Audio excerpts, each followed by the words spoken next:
Hey YouTube, good morning, it's Chuck. Well, welcome back to the apiary. I wanted to make a quick video today to highlight and update you on a couple things I've been working on. And also have one primary subject, which is going to be the thumbnail and the subject of this video today. And it's put these spring bees to work. And I think I'll explain it a little bit here in just a few minutes what I'm talking about. But before I get there, I want to tell you, I've been working on my Ulster style observation hive. I built this several years ago, which is simply just a top with a glass section for one frame inside that has glass for observation. And it works really, really good. It allows you to watch one set of bees. You can put a queen excluder underneath to keep her up top if you want. And you see it just slides right on top as the lid. And it's nice and tight with a couple screws to secure it down if you've got school kids or something that you really want to keep the bees contained. And of course, an entrance on the front that you can completely close off the ventilation is what you would want there. But what I wanted to show you today isn't so much the Ulster hive, is that I made one of my nukes, but I put some observation glass in the side too. I think this is going to really extend the ability to observe this hive when the bees perhaps are not all on the top. So I'll put some protective cover here for keeping it dark other than when people are looking, but just basically cut them out, put some routed edges in there, put some little 3/8 glass with some silicone in there, and I got nice observation there. I'm really looking forward to using that this spring as I do some of my demonstrations with the hive. So observation hive for demonstrations is going good. And I did want to update you on my vials, and let me show you what the vials look like. Sorry about that, I should have had these out here. Hopefully I fast forwarded that for you. I made a video last week on extended release lemongrass vials for your swarm traps using a candle wick and these little very tiny, I think they're 1/2 milliliter vials. We're going on 2 weeks, and if you can see, the lemongrass oil is not evaporating at any sort of rate. So I am now confident after 2 weeks that these vials will last the entire season, swarm season anyway, to give the scent at the rate that I would like. Check out that video if you're interested in these vials. I'm really happy with the way they worked out. I think I'm just gonna throw one of these in the bottom and let it do its thing. I'm not gonna use any spray this year on the ones I put vials in, just so we can measure it. Okay, back to the subject of this video. So those of you that do not live in Florida, I am in zone 9B, and we are in major spring buildup today, the last few weeks. The maple has already started back on January 1st, so we're 3 weeks into maple pollen. They are bringing in gobs of pollen, and I have multiple full frames of drone brood, and emerging drone brood. So they are building up. So obviously I have to give them enough space so that they do not swarm. It's too early to make queens, so I cannot really split yet. I can balance, so I can take strong hives and balance the frames into other hives, but ultimately they're building up in preparation for the swarm season. Now, grafting here starts February 14th, so I will have queen cells no earlier than February 21st.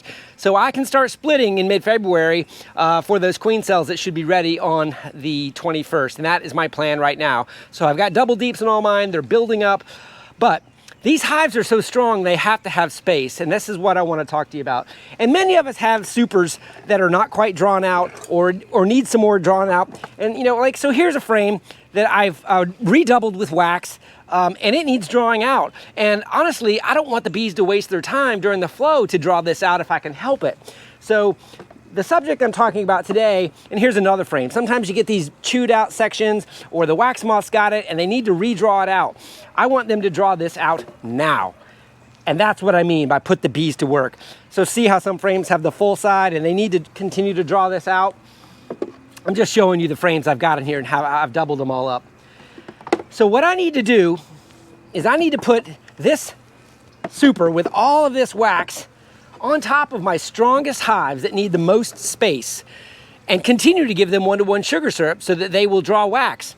It has wax on here. They will draw it out if the hive needs to be working, but it is completely based on the number of bees in your hive. And I know this by experience this year because I pulled this box off of a hive that I was hoping was going to start drawing it out, but they were all the way down in the bottom 2 boxes busy with that space. They didn't need to expand up here. So this is only a trick if you've already run out of space and they're already starting to boil over on your top box when you crack your lid. Get a super on there. The flow is not really on yet. They're collecting a little bit of nectar, but the flow is not on. But if you can get them to draw this wax, even if they think it's for brood, they start drawing it out slightly, you'll see that you'll have a little bit more drawn out wax when the flow comes on. Here in Jacksonville, that starts in early March. So I'm going to take you out to the apiary and show you one hive that I've already got this on that is doing well and what that looks like. And then I'm going to go ahead and throw this super on another hive that I think I've evaluated is strong enough to need this extra space and perhaps will continue to draw it. And then perhaps there at the end of the video, I'll show you throwing some 1-to-1 syrup on top. And that'll probably do it for today. Put those bees to work. Let me show you what I'm talking about. Okay, we're back. I just wanted to show you one of the hives that I've already got this on, and here is an example of it. This is a super just like the one I showed you that I put on about a week ago above a double deep that's expanding, and you can see they've even got their own little upper entrance they've made here, and this is a sugar feeder on top. So I'm just going to show you where they are on drawing this wax out after a week and give you examples of what we're talking about.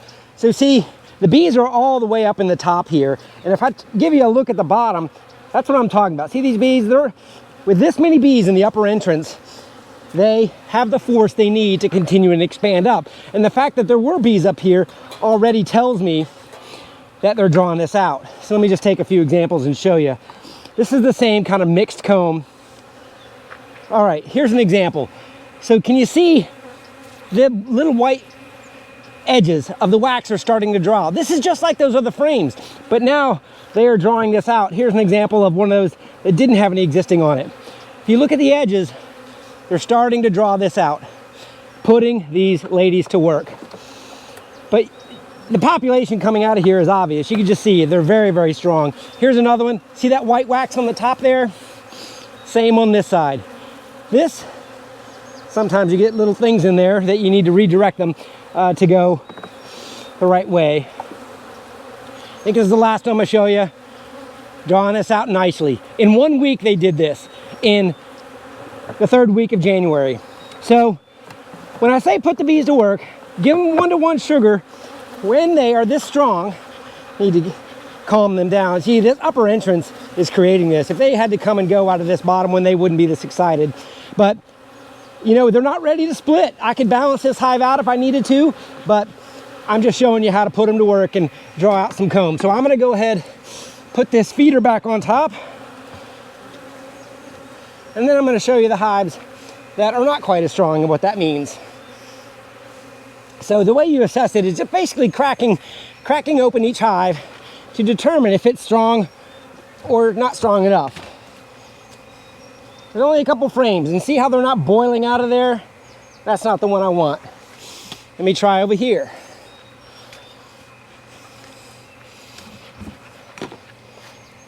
No, kind of the same. There's a lot of bees there, but they're not boiling over. They're working on this box. They're drawing that one out. I think this next one is the one I'm excited about. Let's see what happens when I crack this one open. Whoa. You get the hint? They're boiling over. Okay, so this box is my next prime candidate for setting that box I showed you at the other table was about. See the bees boiling over? They need something to do. So, putting this on top, no queen excluder. I'm letting them come up because I'm not going to just leave this and forget about it. I'm essentially wanting them to start drawing it out. If they do put a little bit of brood in there, I'll let it hatch out. It'll be fine, but I typically do not like brood in my honey supers. 1, 2 chambers of brood, ready to draw out, sugar water feeder. This is ready to go. Pick your strongest hives and have them draw out some honey for you. So let me just show you how I'll go ahead and put some 1-to-1 on these guys for you and just finish this task out for you. With these traps or these hive top feeders, all I really need to do is open up a side of it, and I give them about a gallon at a time.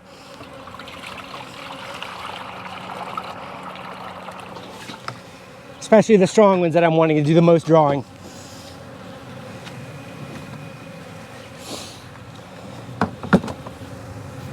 I'm gonna water all of these, feed all of these hives. I'm just showing you the 2 that I put the wax on top of for the purposes of this video.